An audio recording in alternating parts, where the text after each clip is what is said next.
ایک بابا جی مچھلیاں پکڑ رہے ہیں، نوجوان آیا اور وہ تازہ MBA کر کے آیا۔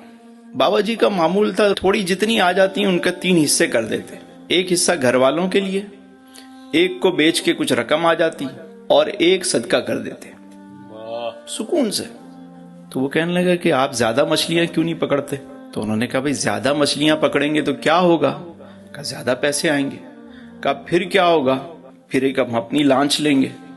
کہا جی پھر کیا ہوگا؟ پھر 2 لانچیں ہو جائیں گی۔ کہا پھر کیا ہوگا؟ کہا فشری میں اپنا ویئر ہاؤس ہوگا۔ بولا پھر کیا ہوگا؟ کہا پھر آپ ایک بڑا اچھا سا بنگلو لیجئے گا۔ بابے نے کہا پھر کیا ہوگا؟ کہا پھر آپ وہاں بیٹھ کے چین سے مزے کیجئے گا۔ تو بابے نے کہا میں تو چین سے اب بھی ہوں، میں تو ابھی بھی بڑے مزے سے ہوں، تو اتنا بڑا چکر میں کیوں کاٹوں؟ بات سمجھ میں آ رہی ہے؟ راضی ہو جاؤ یار۔ مجھ سے کئی لوگ پوچھتے ہیں کہ اللہ کیسے راضی ہوتا ہے؟ میں نے کہا جب بندہ راضی ہوتا ہے رب راضی ہو جاتا ہے۔ سبحان اللہ۔ آپ راضی ہو جائیں، بس گلا شکوہ ختم کر دیں، اپنے مالک سے راضی ہو جائیں۔